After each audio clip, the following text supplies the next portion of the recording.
I would like to apologize in advance to all my Gen X and older millennial friends and family for what I'm about to say.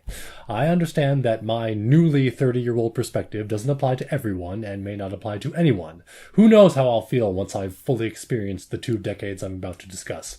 This comes entirely from my own observations, opinions, and perspective entering into this new age bracket, and is meant to convey how I feel whilst standing on the cusp of this time of life. Last month, I turned 30. Holy cow! Is what I guess I'm supposed to say, but... I understand it's a decade, my 3rd decade. We love round numbers. We kind of treat it like a new starting point every time. But for me, it doesn't feel like much of anything. That's mainly because, when it comes to 30 and 40-year-olds, I've never really known how to feel. Growing up, I always thought of people in their 30s and 40s as being weird. Not the actual people, you understand, but the age groups themselves. The way I see it, again, using round numbers, 0 to 10, you're developing into a person and learning about how the world works.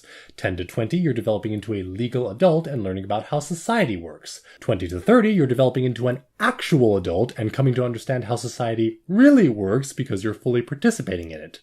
30 to 40? 40 to 50? You're making money, hopefully, marrying someone, or not. Children, I guess, eventually, but all that stuff, statistically, you probably did earlier. A lot of my friends certainly did. So, you're just still doing it? Doing it better? Have you bought a house yet? Maybe you could do that. Or, just still be in an apartment. Nothing wrong with that. Pay your rent. Our society considers teenage to 30, of course a lot of times it's younger, but again, round numbers, teenage to 30 years old to be the prime of life. Then when you hit 50, that's a big deal because you've now reached half a century. That's a milestone. Then every decade after that is basically, yes, you're still alive! Go you! Meanwhile, the 2 decades in between 30 and 50 are this weird no man's land where you're kind of invisible, unless you do something significant. Then people will go, hey, this person did this in their 30s. Wow, that's still pretty young. Hey, this person did this in their 40s. Which is exactly when they should have done it, I suppose. Now that I think about it, is that the big deal with 40? Like, there's nothing significant about the decade between 40 and 50 other than if you haven't gotten your life together by now, you suck? Because that's kind of how it feels when observing how society treats people in these age groups. When you're 30, anyone below that age is looking up at you going, oh, you old person, you're not cool anymore. At the same time, those over 40 are looking down at you going, oh, you're a kid, get out of here. It's the middle child of age groups. But 40-year-olds?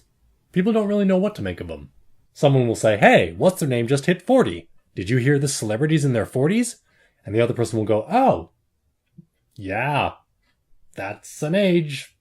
That's an age for you. They still look good. Am I supposed to say that? Are they not supposed to look good yet? I don't know. What is 40? What is that? What are you? Of course, there's one thing 30 and 40-year-olds can both agree they definitely are. Old.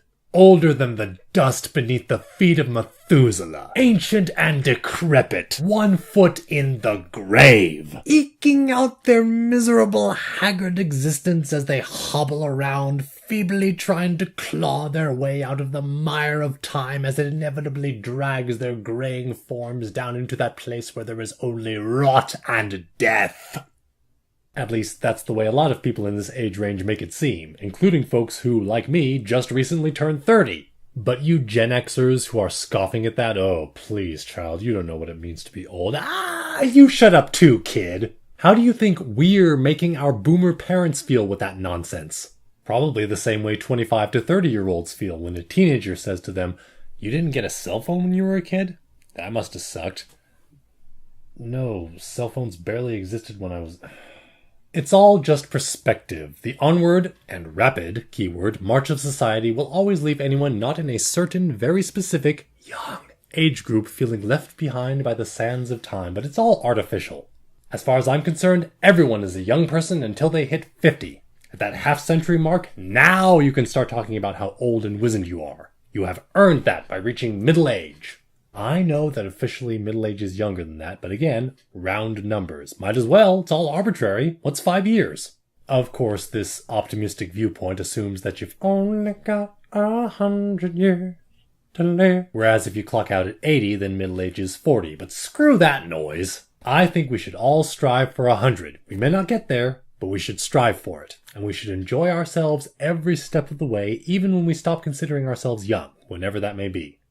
All this to say, I do not feel old, and I'm pretty sure in 10 years I will still not feel old. Why? 'Cause ain't nobody got time for that! I'm still over here trying to get things started, and I don't imagine there will come a point where I'm like, oh, all the years, all I've done, oh, it's enough. It's over.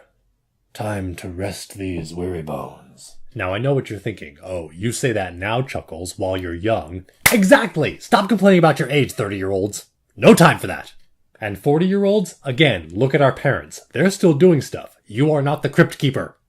Of course, older Gen X are in their 50s now, so yeah, okay. Upper Xers, you can talk about how you're decaying away into the breeze. Go ahead. But younger than that, stop it. I do understand that, young as we are, now is the time when, if we haven't been doing this already, we need to be conscious of our health. Because from this point on, the body loses its ability to bounce back instantaneously with zero effort. What was once automatic is now set to manual. But that just means you're even more in control over your own destiny. In closing, maybe I'd feel differently at this point if I had suffered a quarter-life crisis, which I did not because, as I mentioned in this video, I have from the beginning known exactly what I wanted to do with my life. But at this point, I am living in the present with my eyes focused on the future. As the future becomes the present, I'm still looking forward. Getting older is just a thing that happens as I'm making progress. So maybe in 10 years I'll be scoffing at 30-year-olds for being children, and 10 years after that I'll be lamenting about how I am the brittle, mummified remains of my once youthful self. But whether that comes true or not, I'll still be doing stuff. And whatever I'm doing, you will know about it. Thank you for watching this, and for being a part of my life during this new and exciting phase of it. I look forward to sharing even more of it with you as we move forward. And if you have anything to say about being young, old, in between, not caring, or caring too much, please let me know in the comments. Let's explore our own mortality together. Happy birthday, merry unbirthday, good night.